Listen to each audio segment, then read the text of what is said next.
I Been talking started about it. getting adventuring decks out there. Yeah, Um, what's up, DG? How's your night? everything's good. It's now that it's sunny and the snow's melting, everything is looking up. Always From look our on the bright side undisclosed of life. locations. Oh, right. If you want to Google weather patterns, a place that was previously snowy and now has sunshine. Um, so yeah, we're experimenting with making some hopefully beginner-friendly content. At least for me, I'll speak for myself. I hope to use that excuse liberally to explain my play mistakes, just to make it clear what beginners should not do.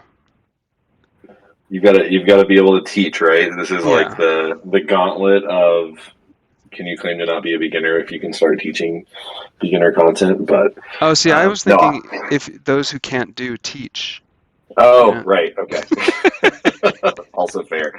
I know we both are like teacher adjacent in our That in is our true. lives. So, Much love but to anyone who's had to deal with that through the pandemic. for sure. Yeah, no, I think the timing is right for this. I know we've been talking about well, there's been a lot of talk in Discord about the need and the gap of content for beginners. And I know at least it seems to me like there's been some new beginners coming in with First Five League, and I think just new card previews out there. So Plaid and Team Covenant are posting about Ashes a little bit, and what I'm super excited about is the adventuring decks being live on Ashteki because Hmm. I know I was pushing for that for a long time because I have a hard time getting new players into the precons. There's so many problems with the precons and just the 3x cards, right? Like Yeah. getting a 3x ready spell that you just would never play, that doesn't have a focus effect, that you would never have the dice for. Right. Um, so, I think the adventuring decks are definitely a better kind of onboarding. Which props to Impossible German and anybody else who's worked on these, and to I think it's a the Ashteki one-person crew. show, although who knows what.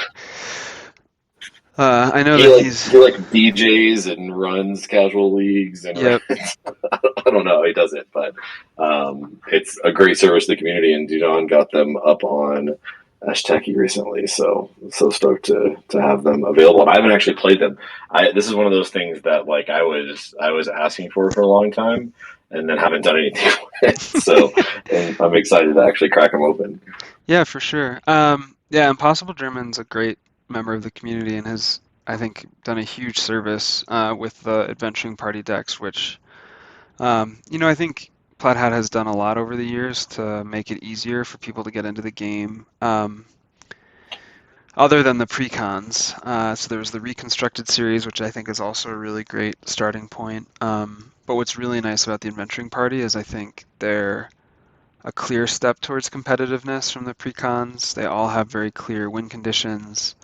Um, so it's very clear what they're trying to do. And you can make them each adventuring party set you can make with a complete collection. So it's a really nice way that as we hopefully, as you were just saying earlier before we started streaming, as we start climbing out from our pandemic holes, this is I think a really valuable resource for in-person play um, as well. And I should warn you, we didn't talk in advance about which of these adventuring party decks we're gonna play. I played Impossible German when he was testing the Koji, and Uh-oh.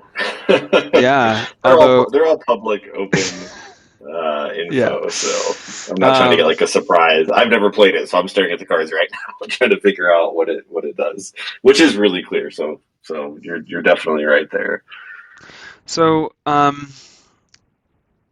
yeah, so I think the way that we're gonna go about this is we're going to talk through our first fives and at least play out the first round and see how we feel. And we may just do a rematch immediately after the first Hmm. five, just to, I think, iterate on what first five, not just opening card selection, but also sequencing looks like. And if we find a really interesting exchange, we'll stop and talk about it and just talk through alternatives.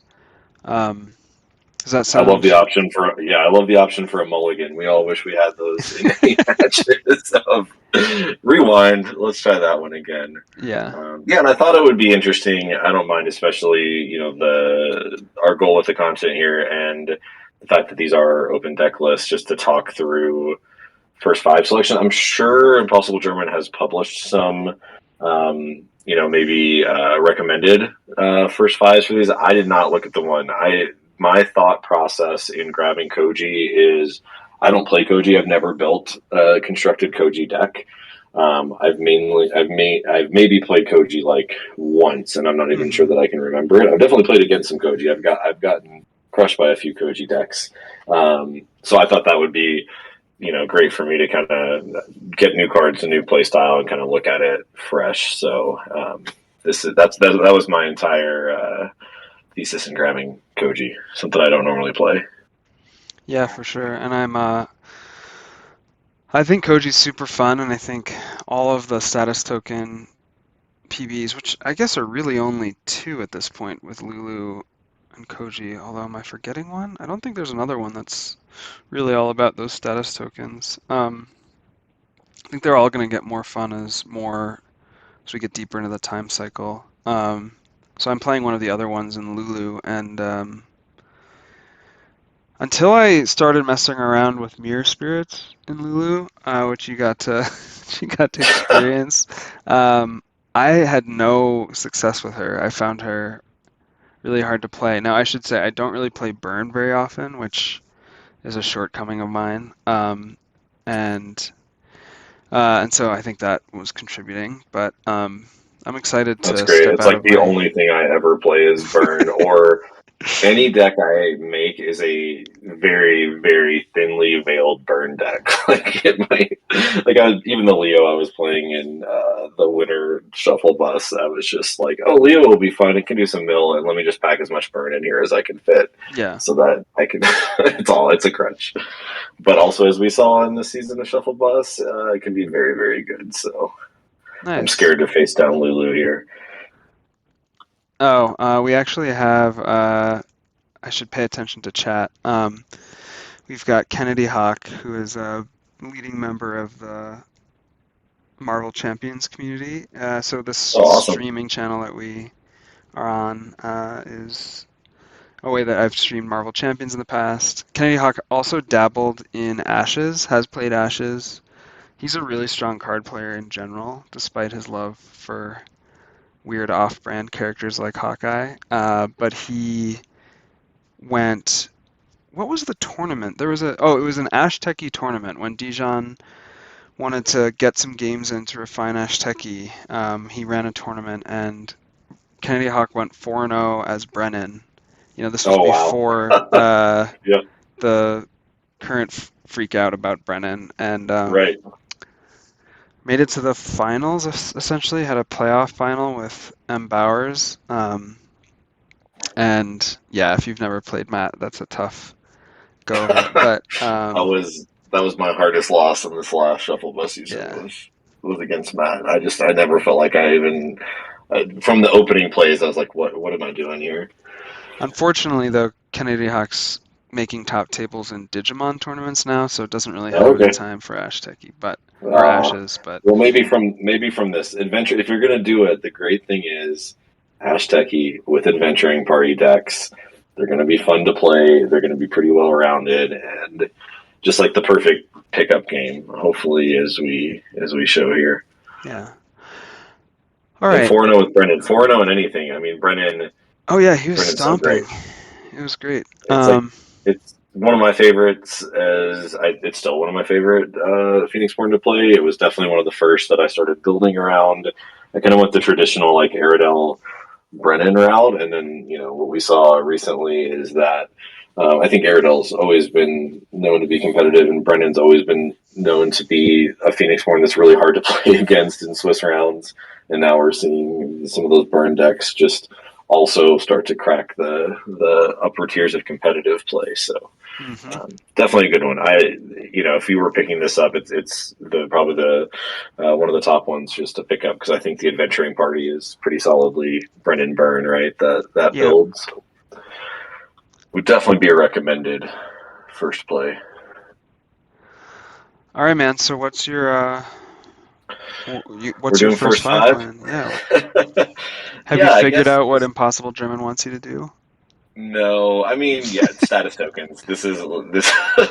Go figure. I've got Koji.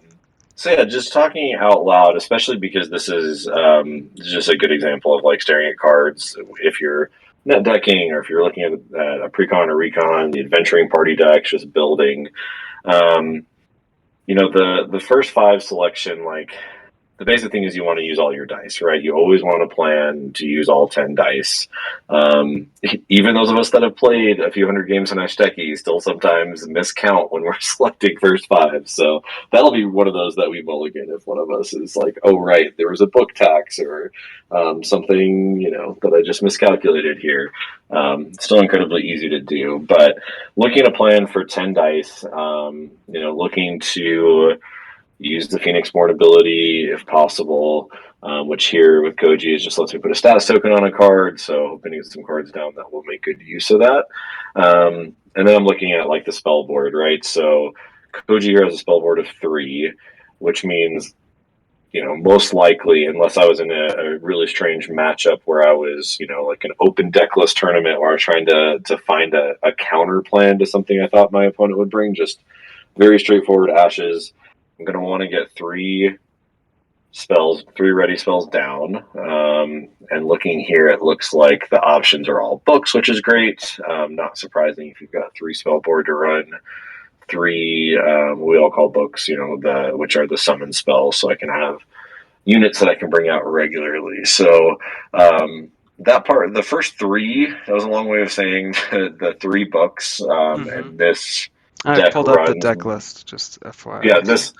this deck runs multiple copies of a book, which is cool, especially when some of these run. Like this time opera that I'm speaking of specifically here has a focus effect, meaning if I get 2 copies of that in play, and just a reminder, since we're talking venturing decks and some beginner players here, the focus effect is when you have multiple copies of the same ready spell, which does not take up an extra ready spell slot. Mm-hmm. So just kind of a really cool thing about Ashes here. I don't know how much we want to talk. We'll kind of maybe review rules, but not we're not explaining play here. But also the deck building, the first 5 restriction of I can't run multiple copies of the same card in my first 5. So my 3 are kind of chosen here of the 3 summons: the Bear, the Omen Bringer, the Time Hopper, Mm-hmm. and my Phoenix Born doesn't require Koji's accelerated growth. His ability here doesn't require any dice, and then I'll just do a quick count. Bear is going to take 3. 2 of them are going to be nature dice here, so 2 of my nature dice are chewed up. 1 is what we call the book tax, or just the cost to play the bear, and then he's going to take another 2 dice to get down. Omen Bringer is another 2 dice, so I'm at 5. Requiring 2 nature and a time die, and then I've got Time Hopper here, which is another time die. So I've got 6 dice tied up in my 3 summons. 2 of those are required to be nature dice, and 2 are required to be time dice, if my math is holding up there. Mm-hmm. So I've got 4. Um, Really always love seeing a knight in the first 5. I think some common things you look at are trying to get some explosive units out because you really want to try to win the battlefield. And the Meaning you're knights just are gonna. so there are Yeah, some units called knights. You don't have one in your deck, but they're the 3 cost. You don't have anything called knight, but uh, players use that term to refer to all of the 3 cost allies. So Huntmaster is a nature power I sympathy guess. class and Yeah, we have basic. to watch our. Yeah, I think did that FAQ ever get published? I know some of the Discord team was working on, or like I don't know. That's a great question. the vocabulary we should link, and I appreciate that. Like I'm on Discord enough, even though I'm not a top competitive player here, that I still you still just drop into the lingo. And I guess Gorn Brock would be considered a knight. We always used to say it's like the 3 dice, maybe it's 3 dice and above Mm-hmm. allies. Because I'm staring at a Gorn Rock Brawler, but this card is just so expensive, and if I use that, would be all 4 of the rest of my dice, Right. and then I would just have a blank slot, and the problem with dropping that much investment into a unit, people run so much removal, right? Just like direct unit kills in opening first fives, that if you pay 4 dice and somebody could get rid of it, there's a lot of 1 dice removal spells or 2 dice, depending on the situation. Then you're just behind. So, yeah, I'm definitely starting with this Huntmaster. The other cool thing about Huntmaster is it gets me 2 units on the field because it summons a second. I think the only other unit that does that is Raptor Herder, right? Where you get to Right. play 2 units for 1.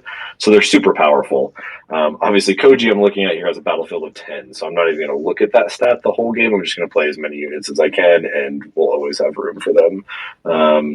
So Huntmaster seems I'm going to click this and slot this in. I have the dice for it.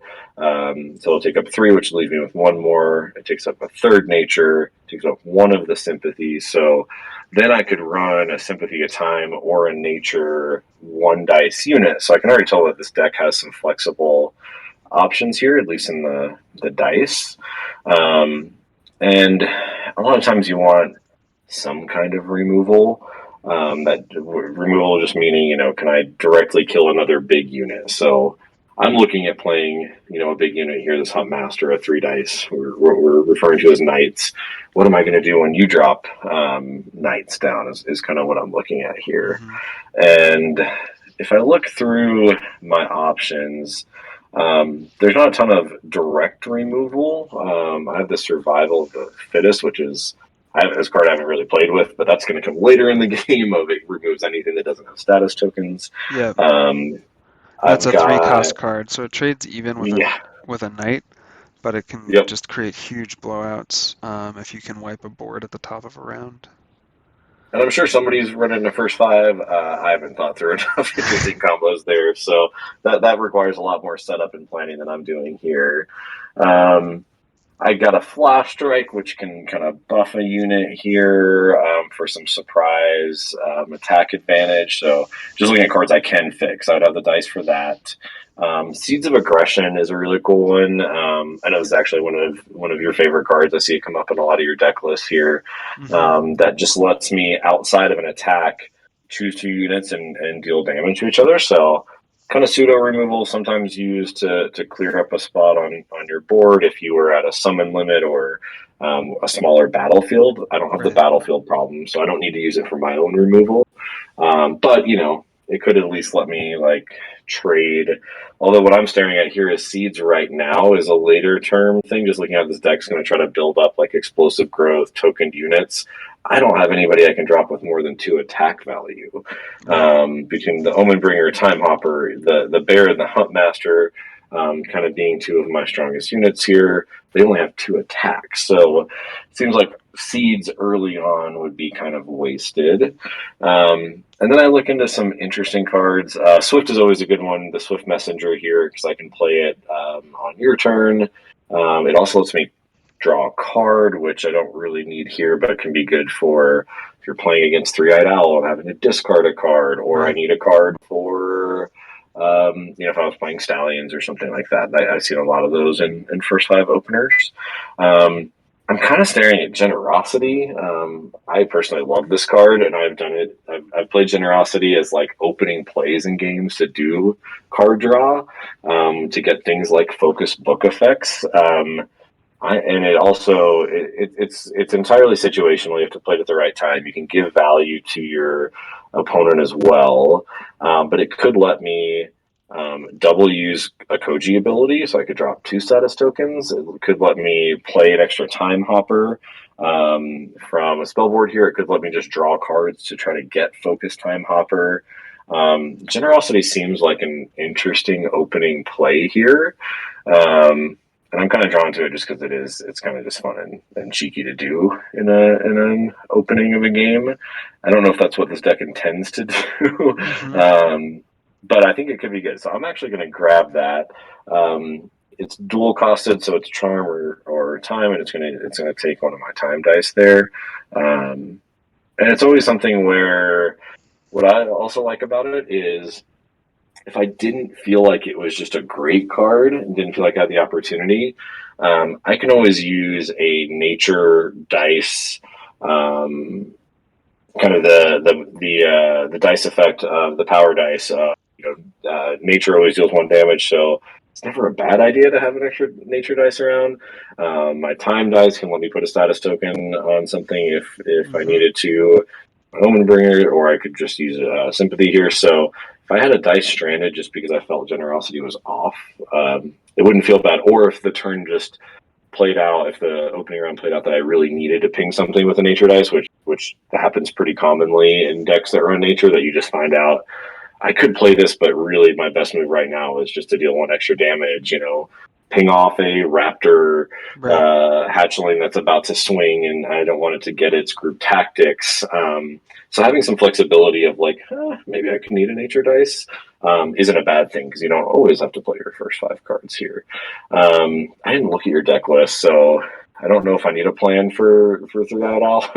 You have charm dice, so I guess that could be a thing. But if we're playing open deck list there, that I could play against, I need to draw. So I'm gonna go with summon Frostback Bear, summon Omenbringer, summon Time Hopper. My 3 summon spells, my 3 books here. I'll take up all 3 of Koji's spell board. I'm gonna run Huntmaster. It's kind of my big unit to drop, a big investment in the opening round to give me extra units here. And I'm going to run Generosity because it's a fun card. It can do lots of things. And if I don't play it and I do a Nature Ping, I'll still feel okay. So you want to know how you did against the recommended first five? Yeah, I guess playing blind. I guess I could have saved us 10 minutes of chat on No, streaming that was if I just fantastic. said, Um, Impossible German said I should do this. This is a much more direct way to start a game. no, I thought that was great. So German's recommended first five is Frostback Bear, Omenbringer, Hopper, Flash Strike, and then his flex slot is Swift Messenger, Generosity, Goron Rock, or Huntmaster. So you didn't start the Flash Strike, but I think you talked about all of the flex spot considerations as well as Flash Strike, and I think it's interesting. And I actually think in this matchup, not starting Flash Strike could make sense because, spoiler alert, I have no big units for you to kill, other Okay. than um, the Frostback Bear. So my um, Lulu's plan is pretty straightforward in the first five here. So this is a 4 book deck, so people will talk often about 4 book builds, and what they mean are typically decks that run 4 summon books in their first five and um, are trying to pump units out. Putting those 4 summon books down in the first round can make you pretty vulnerable to really fast starts at times. I have found. So one thing you're not doing is running Huntmaster and then Explosive Growth, which is Explosive Growth adds 2 status tokens and then adds plus X attack, where X is the number of status tokens on a unit. And so that can take the Huntmaster, which comes in with 2 status tokens and 2 attack, to 6 attack with 1 card. And you're not gonna do that to me, which I appreciate. But that is a concern if you're when you're starting a deck like this. So knowing, I think I'm gonna start with a pretty typical plan. So I'm gonna start the 4 books. So Ember Root, Frostback Bear, Gilder, Mind Fog Owl. These are every single, oh, sorry, all but one of these, all but the Mind Fog Owl has this book tax associated with it. So one of my charm is going to be used for the Gilder book. I need a nature power for the Frostback Bear book, and I need a basic for the Ember Root Lizard book. So one thing that's not really going to be open to me, I don't think, is a Gates Thrown Open in the first five. So that is something that you'll see in some 3 and 4 book opens, where with Illusion in particular, Gates Thrown Open removes one exhaustion token from each ready spell in your spell board slots. What are you doing with your first five over there, man? You're already changing it around. Um, Oh no, I was just looking at cards. It didn't change it. You just showed it yeah, changed. it showed you deselected a card. He's Oh, pulling a oops, fast one that's on straight me. clicks. I realized that I need to read my cards better because I didn't make a plan for Omenbringer, but keep Hmm. going. I was like, I'm kind of wasting some of the Omenbringer opportunity here. So I was staring at what I should do. But Gotcha. back to you. I did not No, mean to yeah, strike no, quick. no, you can think that through. So with the book taxes, I'm already at 2, 5, 7, 8, 9. If I summon everything, which means that I've got one spare die, and Lulu's ability costs one, and I definitely want to use it for the Ember Root. Um, so that creates an interesting situation where um, older Ashes players, I feel like it hasn't really stuck in Reborn, but I know Ashes 1.0 players talked a lot about their Thunder number, which is the number of dice you need uh, to play, you're planning to play in your first round. And sometimes you actually want to use a Thunder number of over 10, sometimes you want to use it under 10 so that you have that spare nature ping. And I'm going to be over 10. And so the question is, what is the flex spot going to be? Um, and one of the interesting things about this deck is I'm basically, I think, going to be choosing between Gilder and something else because everything else costs two. Like if I don't summon the Ember Root Lizard, then I don't have an obvious spot for Lulu's power, so that's kind of two dice gone wanting. The Frostback Bear and the Mindfog Owl both cost two. So finding a spot where I'm just swapping one die in and out is tricky, and the only one that's obvious to me is Gilder. So I think what I'm going to do is now, knowing what I know, I could first five Ice Trap, which would be quite mean because it would just eat an Omen Bringer. I think that would be the target. Um, I think I'm actually going to first five Raptor Herder though, and we can try other openings, but I think this is the more aggressive one. It puts me on 6 units, so it fills Lulu's battlefield with the two that will come in with the herder. Um, yeah, and we'll see where we go from there. I think the ice traps will always be valuable later in the game, so it's not like a situation where they're only going to get value in round one. Um, and the herders are so powerful, and I have no ally recursion in this deck. Getting one available in my opening hand, even if I don't end up playing it, feels like it's worthwhile. So that's my first five, the four books Murders are plus always herder. good, Yeah, and your ice trap. If I had thought through, I guess what I would just say is like a more complicated or more involved opening because I wasn't really paying attention to effects like Omen bring fresh a book. Like an interesting opening here would be try to get double bear, like double bear openers. I mean, bear is already one of the best units.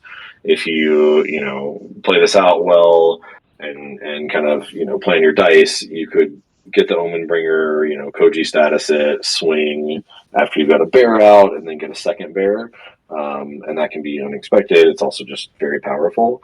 And obviously, an ice trap would completely disrupt that plan, but I don't have that plan. So you're you're probably okay not running ice trap.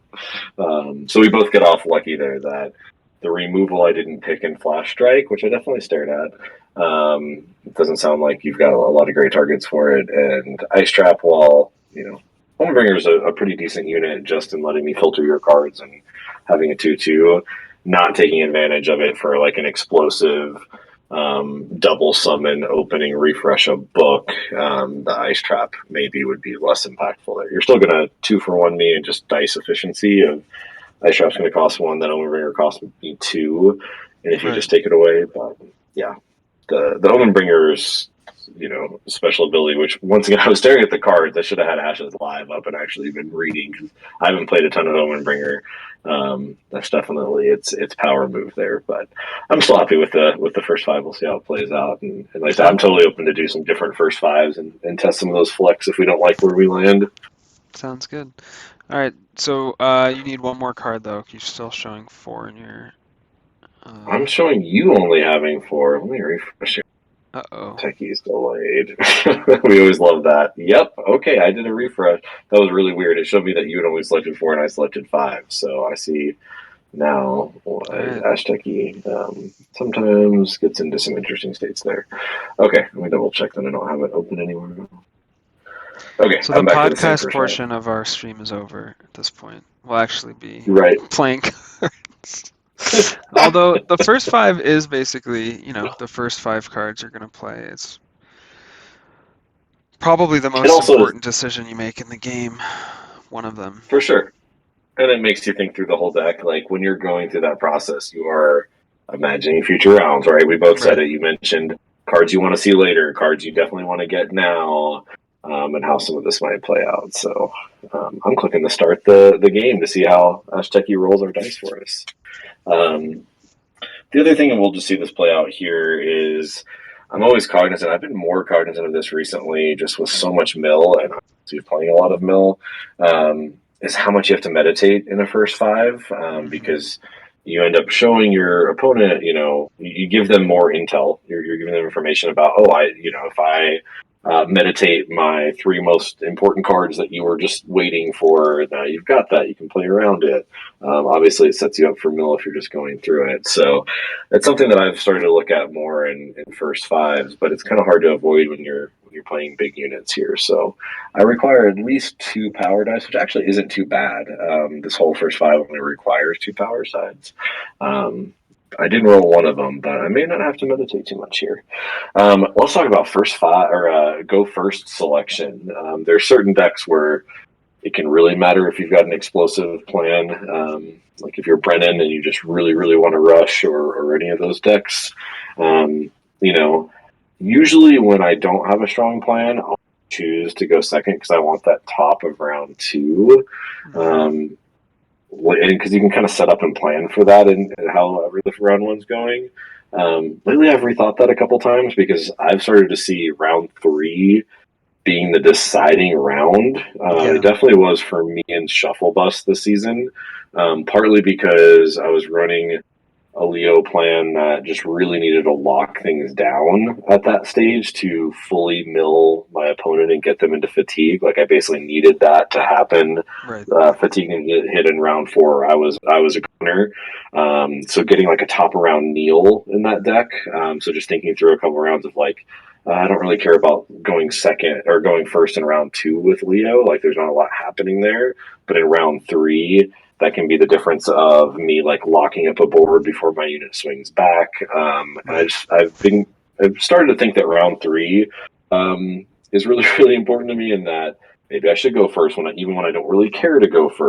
How do you think about your clicking this button that I'm staring at right now on Hashtag about I roll the most basics and I get to choose. What goes through your thoughts on going first or Yeah. second?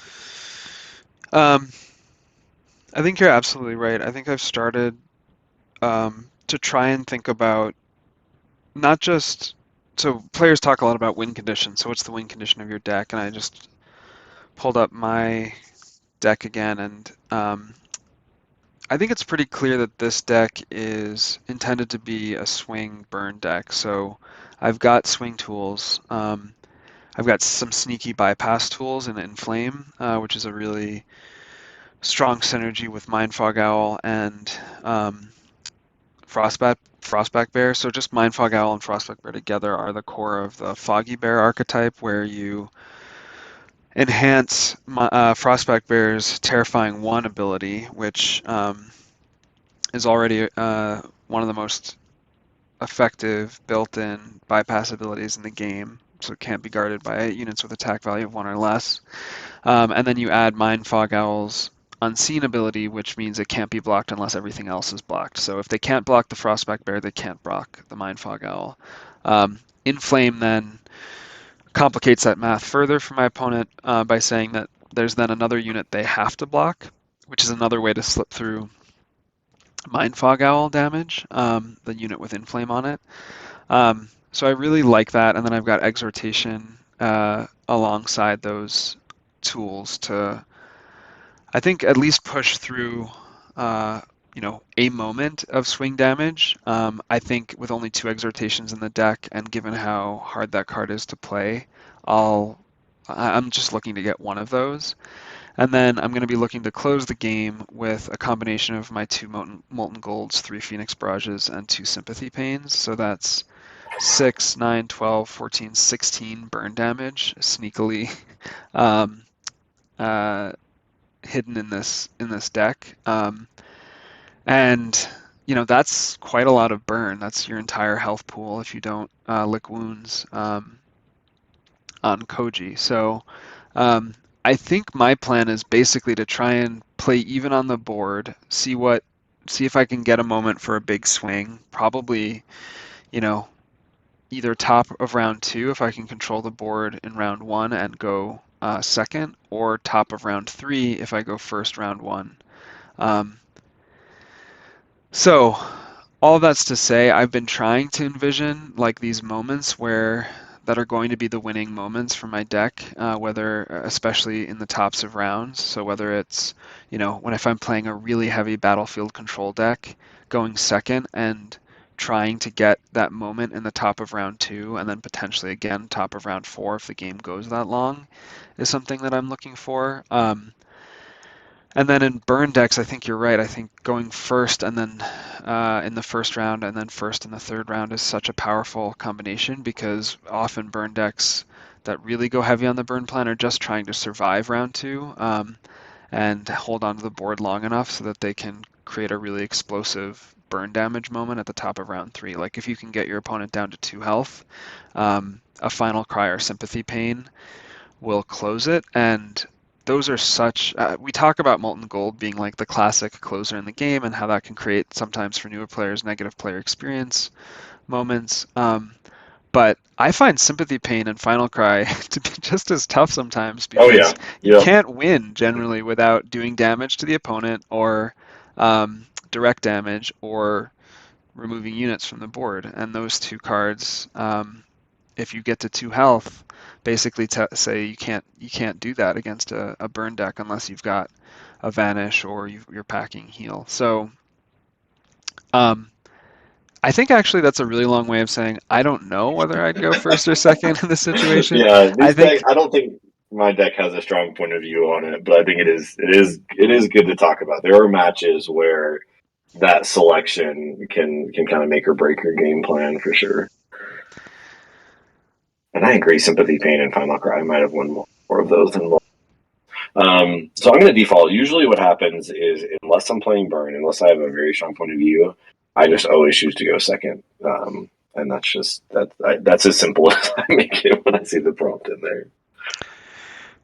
Dijon did share some data that showed that um, players who go choose to go first have win more of their games on Ashteki. Oh, At least that interesting. was from the first month of I the love year. data. That I was love data, January. so I missed It that. was I love data January because that would 22nd. just change me. I'd be like, all right, I'll play to the data. And like I said, I have been thinking that round three is more important, even if I don't care as much about round one. Because a lot of times you'll see this. We're going to kind of play this out, right?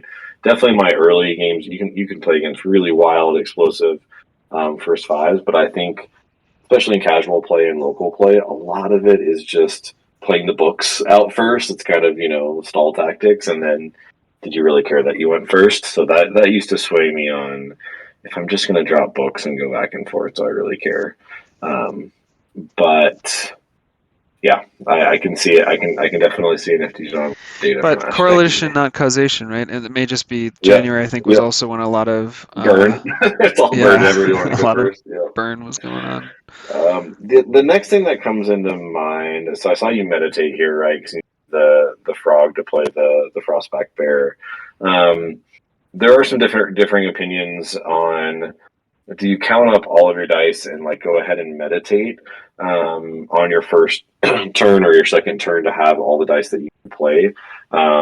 It's I would say as a beginner player I would benefit from doing that because there were definitely times where I got stuck where I used a side action and I needed to meditate and I couldn't, play a card or the round ended where I only had a side action, and then we ended up with a double pass. And I wish I had a main action, but I needed to meditate the side to get it to use my main. So I think when in doubt, there are decks that spin down your dice and affect your dice. The cons of it are you're kind of tipping your hand on what you're holding. If you flip all your power dice for the big units you've got, your opponents are going to say, "Oh, he's sitting here on a Huntmaster and a Bear," if they're paying attention. But especially in beginner and casual play, there's not a ton of downsides. Just meditating for your dice so that you can play a card when you need to. Place where it really trips you up is if you're holding reaction cards. The worst feeling in the world is holding one of those final cries or a sympathy pain and not having the dice to play it. That Right. that can make or break a game with those two dice there. So it's a long way of saying I'm trying to decide how much I want to stare and count my dice right now and While you flip. do that, I'll Uh, just say I think I'm also, I dabble in Netrunner and their information is the most powerful resource. And so I mm-hmm. like to think that, not meditating more up front to give your opponent more information has value. And I think that may be true in a closed deck list setting. Saving your meditations as long as you understand what your side action constraints are going to be is useful. What you'll see in shuffle bus games in particular, I think, is even many of the best players they just meditate what they need to meditate, Yep, first turn. Yep. um, unless they're really trying to bluff or trying to dissemble about what's in their first five. But given that so many of the closed decklist games, um, or sorry, so many of the open decklist games in Shuffle Bus, um, people generally have an idea of what powers their opponent's going to need. I think people generally just try and keep it simple Yep. and I would say meditate. it's an advanced move, and I have misplayed because of it enough times that I would tell myself the first few months in to just meditate the sides up. Um, if your opponent's already got a magic siphon out or something like that, and you just know they're going to take advantage of it, there are good reasons. I do think. I agree with you. I think strategically showing your hand, giving away, holding back information to the last possible moment, trying to have some element of surprise is valuable. But it can be hard to think through. And like I said, especially if you've got anything with side actions, there's a lot of first fives that don't even rely on any side actions, so you're probably okay. For me, I'm looking at it right. Koji's action, his accelerate place a status token on a card, is a side. If I had a play that really needed that, and then I was also trying to meditate, that's a case where I would get in trouble by not having my dice on the right sides. I really, really need a frog to ping something off, but I also need, Koji's Accelerate to drop a status token to do my Omen Bringer or my Time Hopper. Specifically, when you've got cards in hand that are going to take up side actions, it becomes more important to have your dice set going into any plays. So I would say, simplify, you're on the side of caution, and get your dice on the right side, which I didn't do, so I'm not taking my own advice here, but I might do now. We're having a very boring prospect bear gilder, just dropping books back and forth, which is usually kind of how it goes in more of these casual plays. So I'm going to get some dice ready here while we were talking. I did count up my dice. I think I got them right. I'm sad to see, man, those three meditates are. I never want to see any cards go by, but I'm very unhappy to see all of those go by with no recursion in this deck. Well, it's the signature card, of which there's only two of in this deck, which made me sad too. Only two lick wounds, especially as you were rattling off your burn cards, and I was staring at how much heal I had in here. You've got It was making generosity. me very sad. I do have generosity. All right, let's see Just continue to what build my kind of books. fun. Yeah. Yep. So just drop books. Once again, it's not an uncommon thing just to drop books. They're kind of having this stare down, right? Like, who's going to move first? Who's got an interesting play? With your Yeah. Gilder out, I always need to start thinking about that, right? So you start thinking about sequencing now. We're both down to two cards. We both have books out. what are the books intended to do? How are they going to be used? Right, your Ember Lizard has some special abilities there as he comes down. Your Gilder can knock off a unit or put a damage on it. You could follow up with a ping. So now it starts to get real. Yeah, so my thinking on the Ember route here is your spell board's full, so you're going to start looking to play units. My Mind Fog Owl, which is still in my hand, is not really important. It's not a great board control tool. Um, if you play Frostback Bear, that actually can get killed by the Ember root between the Spark adding 1 to its attack and its Ignite ability sending a damage in. And I'm happy to trade the um, Ember root for the Frostback Bear. It's not a great trade. I mean, it's even on dice, and then I've spent my Lulu ability for the round. But it's not the worst thing in the world.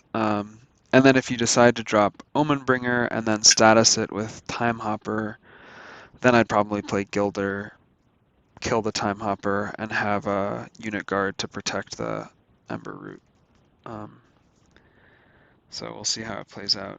I don't, you know, I guess I don't technically know what the other two cards in your hand are either. Yes, technically you don't. So I'm going to come out here, start really looking at my dice to make sure. I'm going to play Huntmaster, and I'm looking at the basic cost. And this is another thing that, times I wish I could have unwound first fives. I feel like I've got the whole plan in, and then I select the wrong die. And I'm just like, oh, I used that as a basic, and I forgot about this play I had later on, and I really needed that sympathy die or whatever. So, trying to pay close attention to the basic use I hear having counted it off. So, I decided to, I guess, be the opening aggressor here and drop down a Huntmaster. Let's see, Huntmaster is so cool because it provides 2 units on the board. The Panther Spirit's just a 1/1 that goes away, but it's a great extra body that you've got to worry about. Homemaster itself is 2/3, and then it's got the side action. I can take a status token off of it to buff the attack value, add 1 to the attack value of another unit here. So I just thought to give it out. Kind of tips my hand of what else I'm holding, but kind of starts the dance on the battlefield of um, kind of one upping your Ember Lizard here to see what else you've got. Yeah, it's interesting. But you've got the Gilder there, so playing into you were just talking about all your uses of Gilder, giving you a great target with the Spirit there. It does give me a pretty good target with the Spirit, but that was also my flex option, right? So I was either going to play Raptor Herder or Gilder, and I think um, it's an interesting situation. I think what you're not, having spent your sympathy, I'm not really worried about complicated, aggressive shenanigans. I know you don't have a herder in your deck, so you're not going to go super wide. Um, so if what I'm currently feeling is actually like I'm going to need the unit guard from Gilder. So because right now the situation is if I say spark my Ember Root, swing it at your Huntmaster, I break your guard, so you'll definitely stop that, I assume. If it was going to be lethal on the Huntmaster.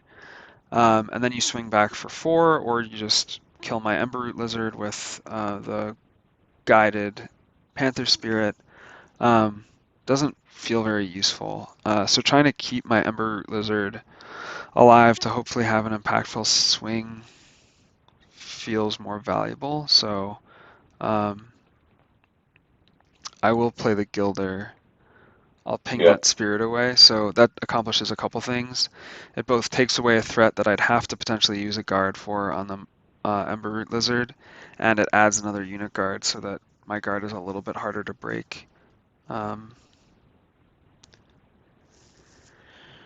I but like it. Yeah, yeah, it's a trade I'm kind of happy to make. The Panther Spirit's interesting because it's got the fleeting, right?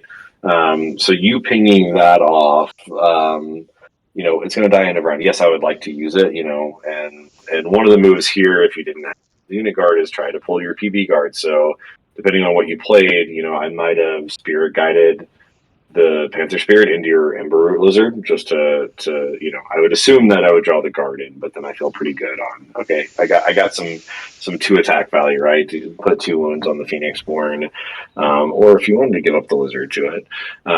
So I think it is a pretty good trade there, but having you ping off a unit that was going to go anyways, isn't the worst feeling in the world. Mm-mm, not at all. So now I'm gonna look here. You've got, I know you've got a bear here. I can take a bear hit. One thing we didn't mention is we're both sitting at the same life total. Sometimes, staring down at what your opponent's playing can affect how fast you want to damage rate. If you were on Xander or PB with 20 life, I might just, play a little bit more aggressively just Mm-hmm. to use the life total. We're both sitting at 16, which isn't my favorite. I feel better with 17, 18, or I've been playing so much Leo, so the 19, I feel like I'm at a disadvantage. Yeah. So in some of those games, I might have tried to swing faster if I thought I had the life advantage here. I am going to go ahead. I'm just taking this aggressive position, I guess, is kind of what I'm playing into. So I'm going to be the first to lead with a bear. And get that bear out and think on some moves, contemplate. I'm gonna scheme over here. Yeah. So, um,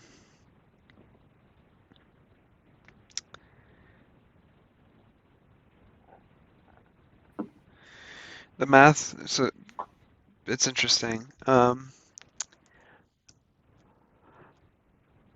Meditating up to the charm, I think, opens up another potential option for me, which I hadn't really thought about earlier. So, um, instead of playing the Mind Fog Owl, I could actually play Bear, Lulu Spark, Herder, and then charm one of your units to potentially remove a blocker. Um, Mm-hmm.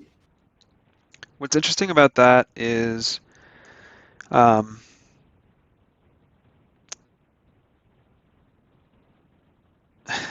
and it's potentially making the same, you know, uh, in the game we played with my mirror spirits, I spotted you quite a lot of life with Lulu, but it creates a threat that I hope you'd have to respect if you don't leave blockers back. Of my dropping Raptor Hunter and being able to go wider than you can go. If you were to, for example, swing with everything. But the biggest issue I have right now is this Frostback Bear terrifying, potentially hitting me for 3 if you want to go that route. And the only 2 life blocker I have is the Frostback Bear. And it doesn't have unit guard, so it can't protect the Ember Root. So I'm either going to break guard to protect the Ember Root, and um, after I summon my Frostback Bear, which I think is probably the right play. I mean, I think it's probably just create another threat. Um,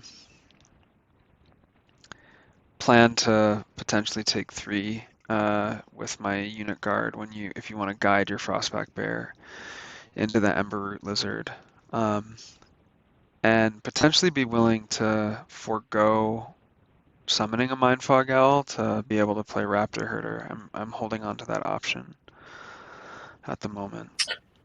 Yeah, I think bear is always one of the best bear counters, right? So yeah, Which I is why think it's that ubiquitous. It's a great offensive yeah, unit, and it's one of the best answers. yeah, yep, it is. It's just it's no doubt one of the best units in the game. I saw less of it, I think, in the last couple tournament seasons, but we've talked about this sometimes in the Ashes community, especially the Ashes Discord community. Of I think sometimes as players we just get bored, so people are like, it's people are playing a little bit less bear, not because it's not the best unit, because they're just looking for other things to play. But no, I think that analysis is good. I think I was talking through that life total because I was thinking about a spirit guided bear swing, with you sitting there with 2 0 attack units, opening some kind of forcing the bear play there, or didn't play it. I'd probably think pretty seriously about doing that. Getting swinging for three is always pretty good value, like a guaranteed three. I still would have the Huntmaster back for a bear blocker, so I wouldn't. I know you've got tricks with the Ember Root, and then I obviously don't know that you have a herder coming down, but I wouldn't with two more units to play. I wouldn't feel like I was leaving myself too open if I swung with bear for three. So I don't think that I think that that was a good move, and I would have had to think hard about not doing it if you left that open. So let's see here. I might be switching up my game plan. This is how it happens. This is why I feel flexibility and choosing size. But as I was talking through, my first five selections and different dice I have in here and what I could do with them, um, I am going to play an Omen Bringer, which is my 2/2. About being able to look at the top two cards of the opponent's draw pile and then choosing whether to top deck or bottom deck them. Um, and it really lets you. I'm getting to see your draw and say, oh, do I want you to have this in the round or not? And I've heard people. I haven't played Omenbringer much. This card's still pretty new. I played it right when the Lulu sets, the Lulu and Org sets came out just to test it out, but I haven't built it in any constructed decks that I've really played a lot. But I've heard people say that they think it can make some small differences in games where you bottom deck a burn card you don't want them to have, or a key unit that you think would just be really hard for you to play around. So having that option was really cool. Which hashtag you just let me look at your next two cards and figure out where I want to put them. And then I'm just going to sit here and turn. So I'm just racking up kind of the solidly mid range units on the battlefield over here. Yeah. Um, so, Death by two attack. That's all I got. Or two attack. well, it certainly is hard for my bear to handle.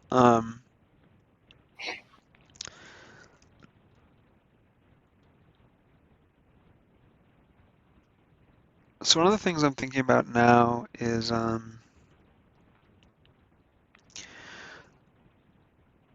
sparking the Ember Root into your Omen Bringer and using the ping on Ignite to put a damage on the, I think on the Huntmaster probably. And so that does a couple things. It forces you to either break your guard with Koji to protect the Omen Bringer, in which case the Huntmaster is basically quite vulnerable to the next two attack unit that I either to a Frostback Bear swing or Mindfog Owl swing into it because you don't have any other unit guards. Um, I think the downside is that then obviously you've got the Omenbringer up if you guard with that and you're quite wide. You can also just counter with the Omenbringer into the Ember Root Lizard and we're basically trading even, or you're a little ahead because I've used my spark and I'm giving up the one damage ping from the bolsters the bolstered spark. But you're also threatening next turn to accelerate growth on the Omenbringer and ready your Frostback Bear book.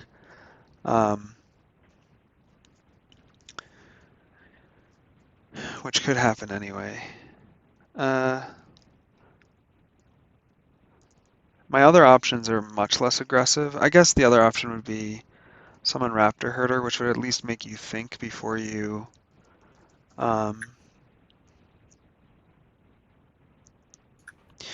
what's interesting about, okay, so that's the other, say that's the other line, is if I drop the Raptor Herder, you could obviously swing Omenbringer with Koji to ready the Frostback Bear book again. if you try and swing it at the Ember Root Lizard, I can guard with the Gilder and spark the or ignite the Ember Root Lizard that way, um, which leaves Lulu's power open and threatens a swing back with the Herder, um, Hatchling, and Ember Root Lizard, which is a bit of a pain for you. I'm pretty tunneled on trying to get value out of the Ember Root, which may be a mistake here. I will say that was, and I've seen Ember actually. I guess the what deck did I play recently that had Emberroot in it? Was Philly Cheese playing Emberroot in this? So else, I've seen Emberroot used to great effect, and it does so many things that I haven't played it a lot. So I'm just like, oh my gosh, I keep forgetting that if you do spark it, if you use it, obviously how these cards were intended from the precon, right? Lulu and Emberroot, it can just do so many cool things. I got myself in that trap when I was first playing it, but it is powerful. It has just a ton of options, and it's cool that you have those options every round because I have found. I think I've seen this with a lot of the newer Ashes cards where they're getting a little bit more complex, or either that, or it's just it may not be by design. It just be the nature of there's more cards, so there's more card interactions available, and I just find myself missing plays, right, where I'm just like, I forgot that you could spark that, and then ping, and then hit it, and my down. So Ember is just a force from I think leaving those options out there and making. We always talk about this in Battlefield back and forth about sometimes there's just value in making your opponent's play awkward or making them really have to think twice or just really contemplate it. And I think Emberroot is one of the better new units at doing that. So which of those lines would you prefer least to face? Since I have the benefit of your Yeah, I don't know. I mean, I have not thought through. I assume you're going to pull my PB guard here soon, so I would not be surprised if you. The dice I'm showing, I would not be surprised if you swung at the Owen Bringer to pull guard, just because you think I am threatening to swing with it and refresh the bear book. So I don't know that there's anything you can do about that, but I wouldn't be surprised if you tried and then, my guard's down, you've got it to swing at other things. I think it's a pretty high value for it. Yeah, I don't know what you would damage with the spark right away. I heard you on like the Owen Bringer trade. I don't think that was a play that I was really thinking about of trading evenly or thinking about that being even trade, although I should because Spark just left there is just this other ping, and you still you could still nature ping and do those kind of things. So getting rid of the Spark and forcing kind of sink that dice investment is definitely something. But I don't know what my least favorite line would be. well, I have to say This that this this is probably it. yeah, I'm gonna play the This is probably herder. it.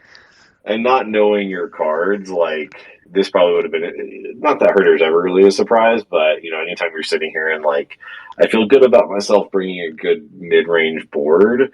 Now I'm staring down a massively wide board, like wider than I can go with. God, group tactics turned on with a hatch, and you just opened up a pretty gnarly bear swing with some throwing in a sparked Emberroot and a sling. So this is definitely the thing that makes me think the most. So I think you did a good job of choosing my least favorite play line. I wasn't super worried about any of the attacks you were showing on the Yeah. board. Well, This makes me reconsider. yeah, while you think about that, I mean, so the logic that I went through was, this is something I have to do a lot, is just try and slow myself down a little bit. Although I also have to other times speed myself up to actually get value out of units that are gonna die. I think, yeah, I don't think it was a great attack, and I don't think the option of that attack goes anywhere. Um, if you accelerate growth Omen Bringer, say, into my Ember Root to refresh your bear book, I can block with the Gilder, guard with the Gilder, and ignite the Ember Root that way. And that then gives me the option of bringing the Mind Fog Owl. And yeah, you'll have potentially then another Frostback Bear, but um, then I'm swinging with a bunch of units. So yeah, that's what you're doing. You're swinging something with an Omen Bringer. Okay, so you're gonna do that. Yeah, I think I'm just going to stay on plan. Your play definitely makes me think that I'm about to take more damage than I was planning to take, but it also makes me think I'm not entirely sure what I'm going to do about it. Um, so I know I'm giving you the token there. I'm giving you another spark. Like maybe it's not the best play. This can be me being stubborn too. Of sometimes just being like, all right, even though the game state changed, stick with it. Um, Really, what I'm thinking right now is that having two bears is going to be my best opportunity at coming ahead in this round. And, knowing how important round one is and how the battlefield, something that we've seen, and it can be oversimplified because you've taken damage, and if you're playing against burn, it definitely doesn't work out this way. But we see a lot of players, and you see a lot of stream commentaries count the cost of units on the battlefield as kind of a really good number. We should come up with a name for what that number is. But really, when we wrap up this round and we start round two, we'll just count what did it cost for us to put the units in play. You have 3 units; they cost 4 dice total. I have two; they cost 5. You might say, somebody's ahead on the board just based on the total dice value of units that survive.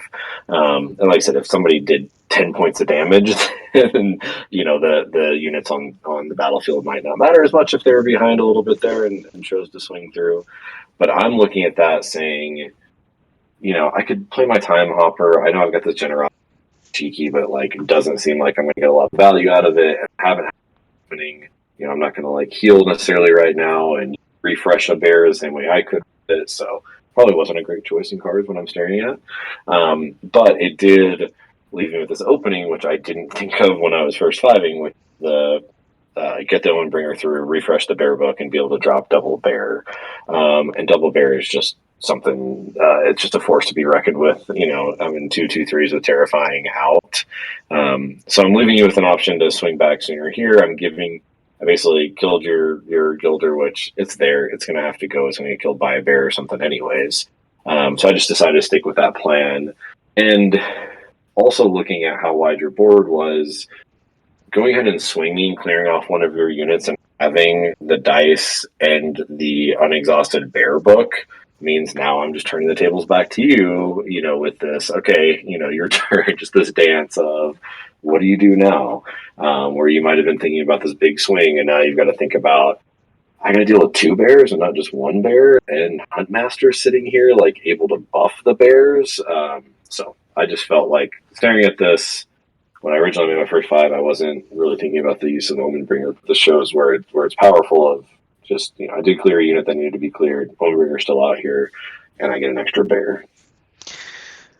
Yeah, and I will admit, I've not been thinking enough and really focused enough on what we talked about at the very beginning, which of the talking through first five selection, or actually in the choice of who goes first, which is who's got top of round.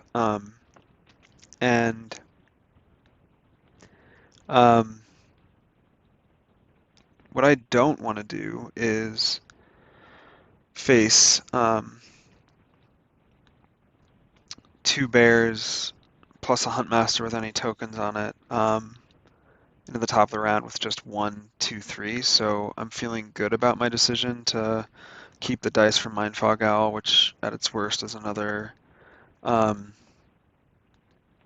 2 strength blocker to try and stop a bear attack.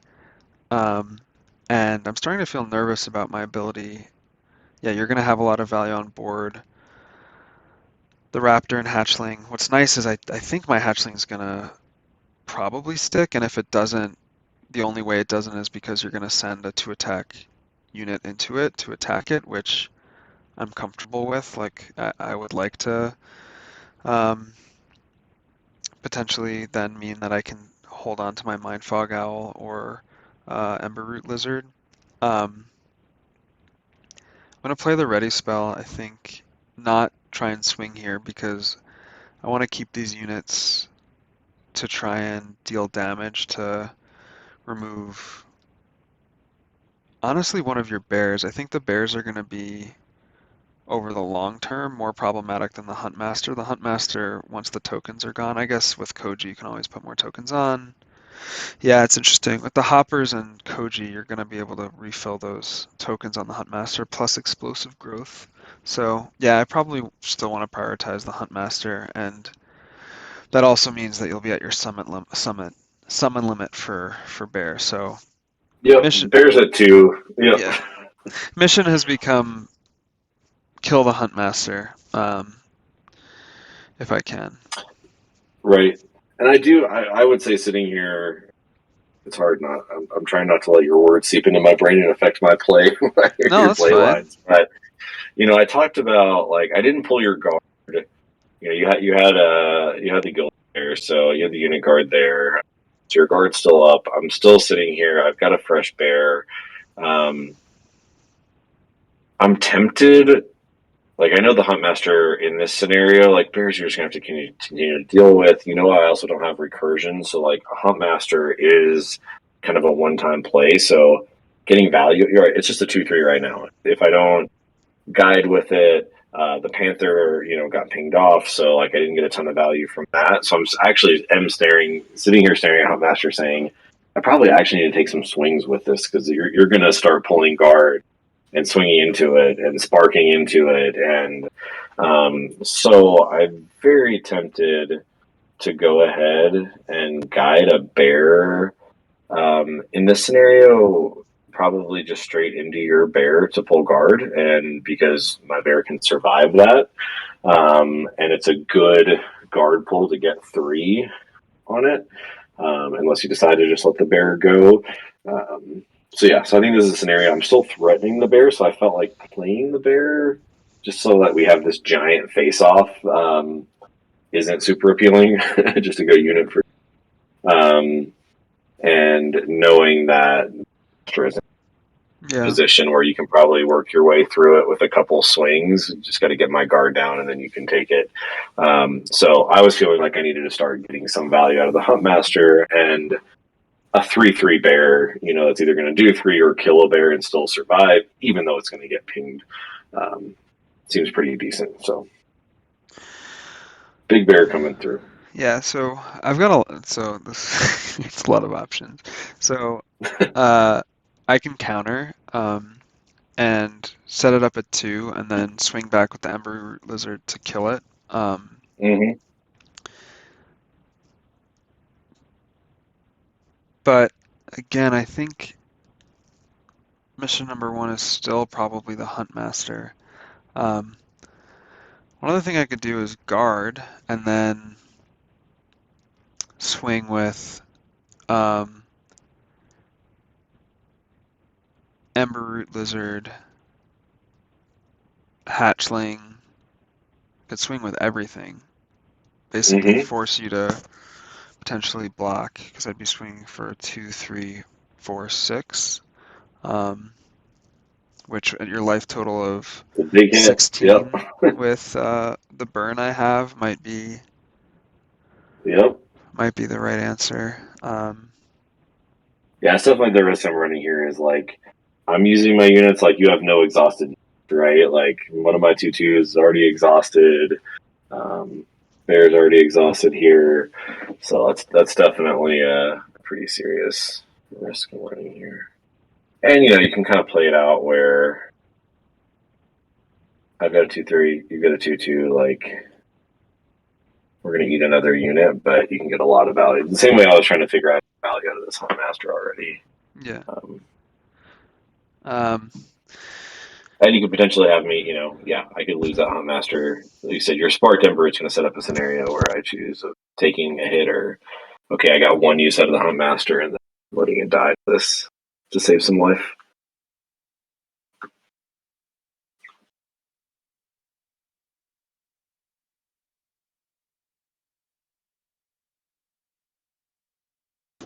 Hey, I've got a sick kiddo that I'm dealing with here, No, so you can play out all right, pause. talk about the line.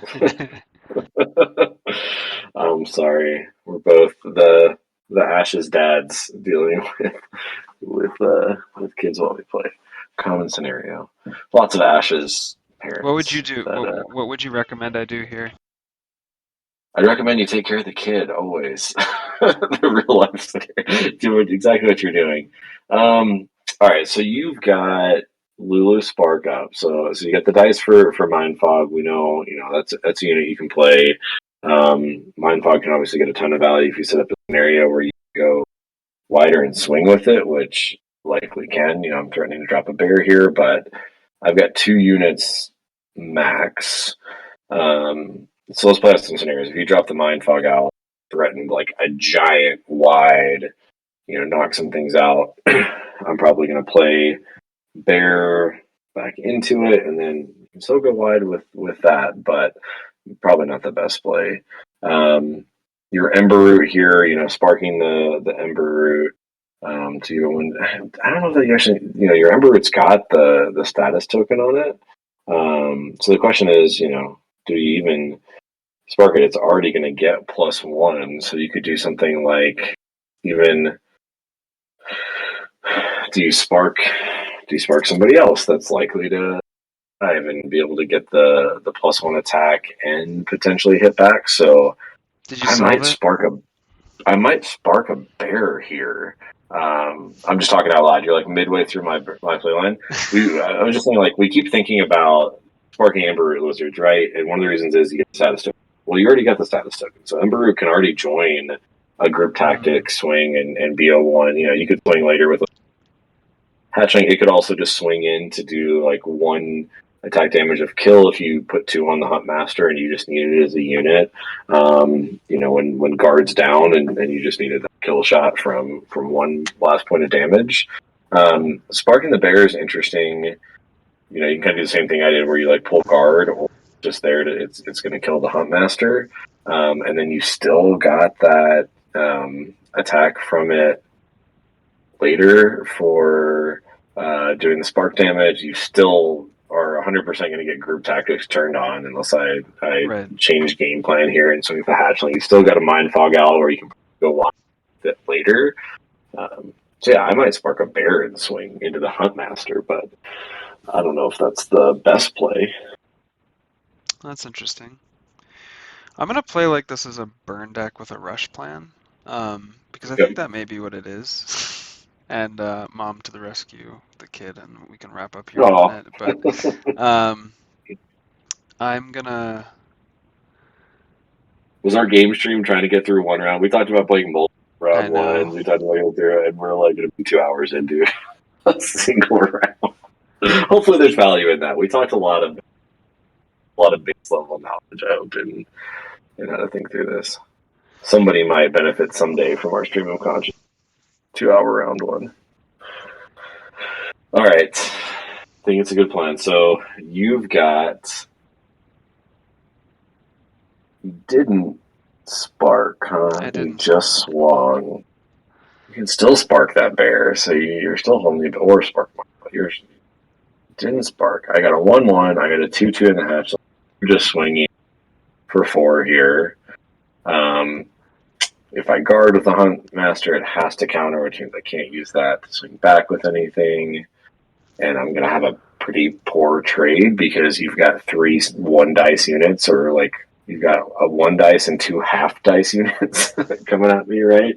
Um, so I think here, just because of the value I've still got, and because I need blockers, I want to set up what are we going to do about this Mind Fog and this Bear?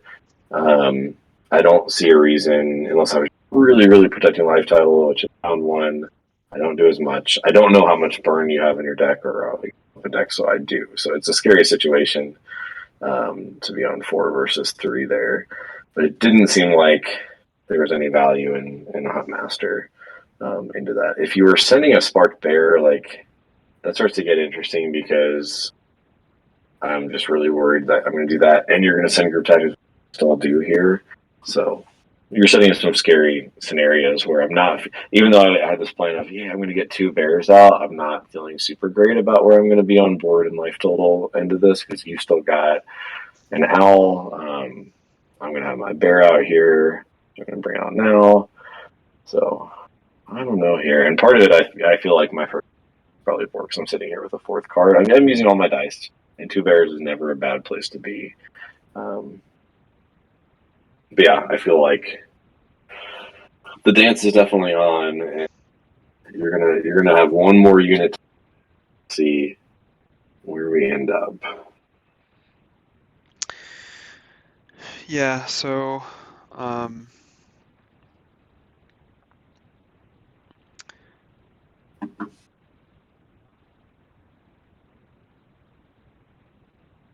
I think what I want to do here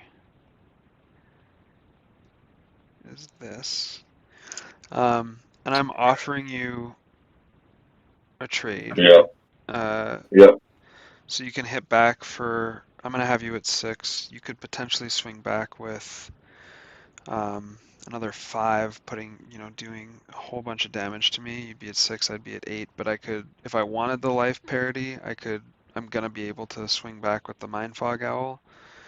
If I wanted um, control, I could swing the Mind Fog Owl into the Huntmaster, and then I would still have the 2 life blockers.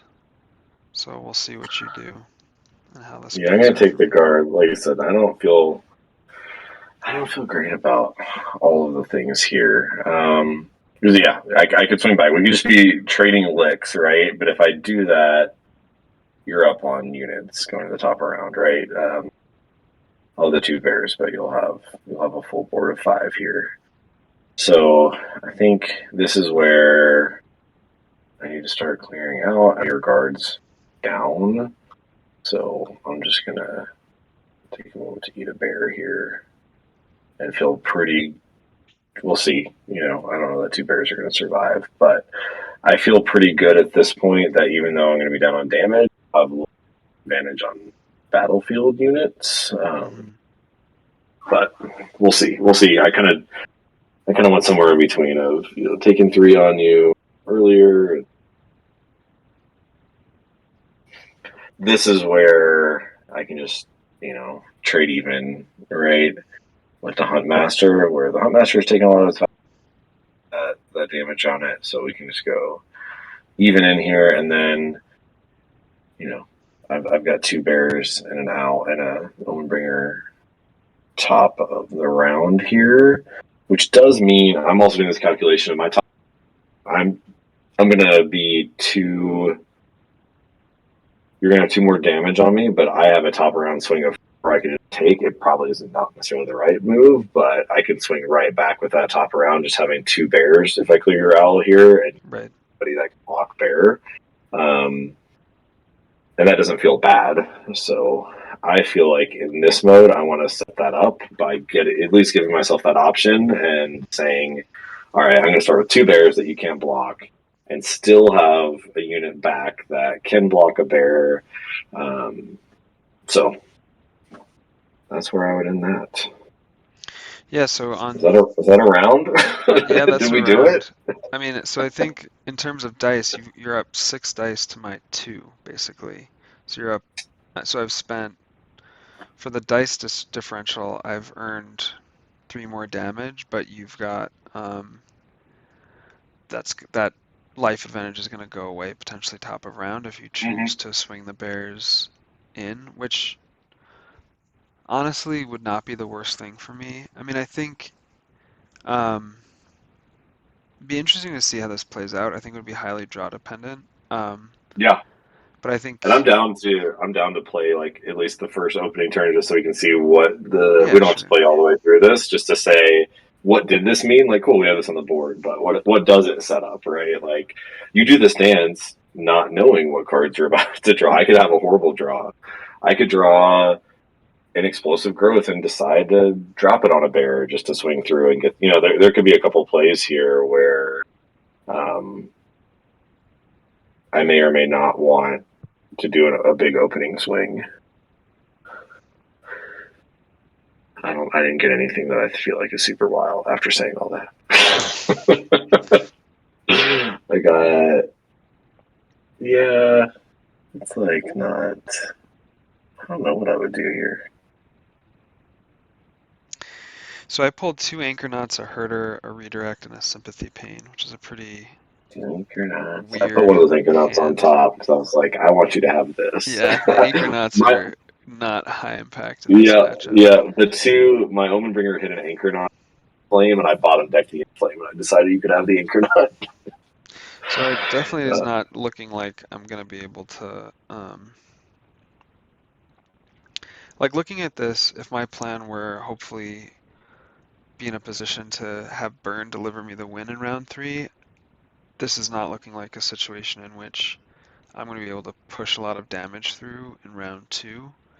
It definitely mm-hmm. feels like I'm on the back foot here, although I've got play. Like I think the redirect, say into the Raptor Herder, nice way to save a couple damage here.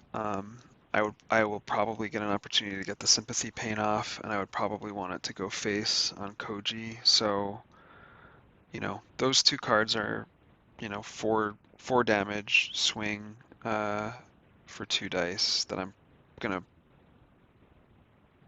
find it, I think, pretty straightforward to get off. Um, and I've got the other Herder to drop here to provide more blocks, but the Foggy Bear combination is definitely not one that's set up here to pay dividends into your board full of 2 health, or sorry, 2 Yeah, attack it's not a blockers. yeah. It's a rough matchup for that one, and I think that I played a lot of Foggy Bear. One of the first, I guess, the first quote unquote competitive deck I ever played was an iteration of Philly Cheese's 4 book Aerodel from, I guess that was SB4. So I picked up a version of that, started playing it, and brought it to Shuffle Bus 5. There was Foggy Bear in there, so I've played quite a bit of Foggy Bear, and it's one of those things. It's fantastic when it hooks up, and then there's some matches. The Fog Owl just doesn't feel great, you know. I Yeah. know some people have played the Focus version of it. It's like a 2/2 for 2 does not feel like the greatest use of dice. Like there are matches where that book kind of just sits there. So you might find it, and it might be one. I feel like later in the game as this drags out, there could definitely be some back and forth where that could be the game winner. It could just be that you set up a scenario. I'm at 4, and you were able to get that combo through. So it's a threat, and it has to be respected here. What's interesting on my draw is I drew it. What first? I was kind of thinking through like what would I want might change my opening plan. Explosive growth was one of them. Usually in this deck, like I'm dropping status tokens here, so I could explosive the Omen Bringer and send it through, which isn't great. You can just block it with a herder or hatchling. But I might have taken the opportunity just to, if I had an explosive in hand, I would seriously consider dropping it on a bear. Hmm. Just because I'm going to get 2 through, it's going to put another 2 through, looking for 6 like top around, and then still having dice to bring other units on. So I was kind of like hoping that fun play that I might consider. I didn't. I saw the generosity in hand. I drew a lick wound, so I've got some. I'm actually feeling a little better about my life situation. Um, and it also lets me like double use a Koji or double use a bear. Lick Right. wounds. All of a sudden, I'm thinking double bear swing feels real good with lick wounds. Right, I can heal, get a bear back, which can be.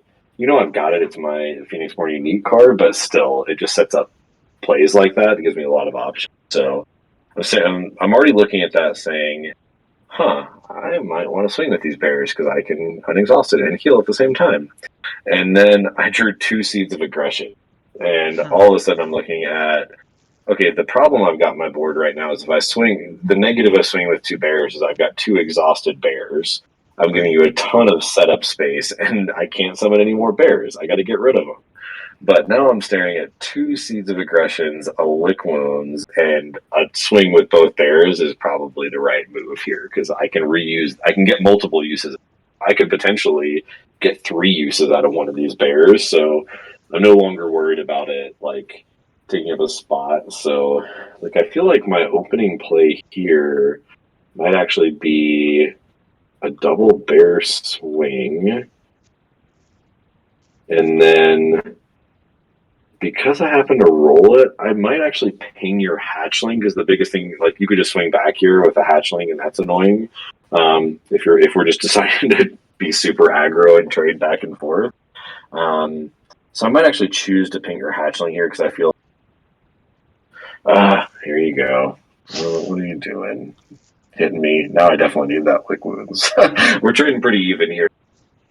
Um, So yeah, I might actually like ping off your hatchling because I don't have a ton of uses for that power dice, and I feel like I'm gonna um, just getting out of the way early kind of takes away some of your options here. I got my own ringer, still got a 2/2. I've got a bear blocker up. I'm thinking about healing and swinging with a bear again, and I'm thinking about I can Seeds of Aggression, a an owl if you drop it, or anything else that's kind of in the way. So I don't know how much I want to play through, but I was thinking about Well, I feel setting up good that now. end. I was setting up that end of round one with the with two bears for the option to swing with them, and I think my draw tells me that that's probably the best move.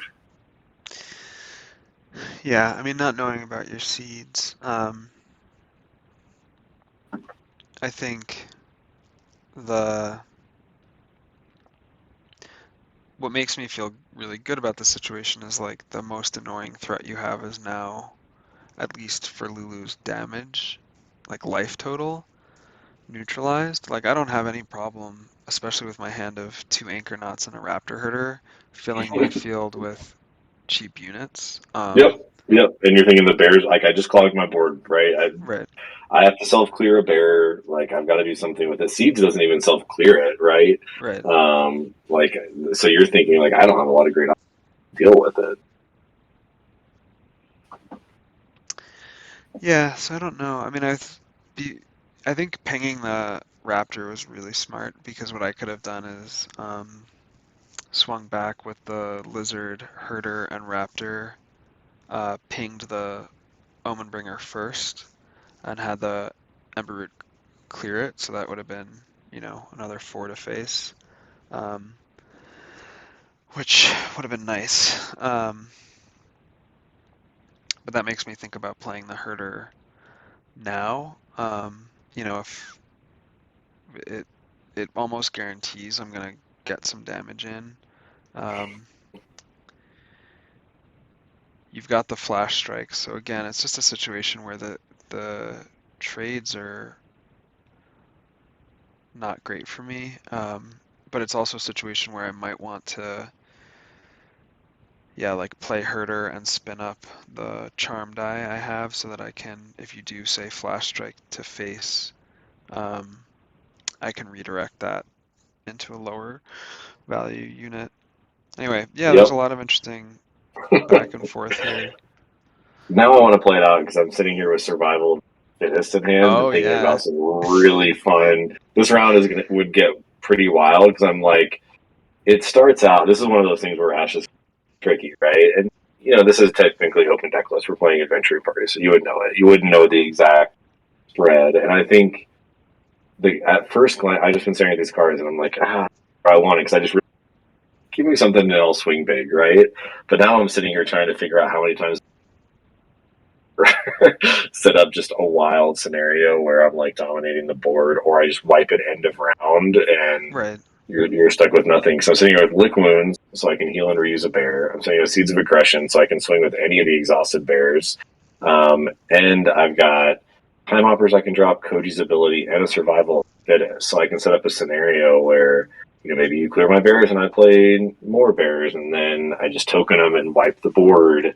And I'm setting up like another thing where next round maybe I can top her out. So I'm trying to figure. I'm staring at the survival of the fittest, trying to figure out how I could sequence this to just maximize the surprise value of wiping the board and having a status token on base two bears, an omen bringer, who knows what else sitting out there.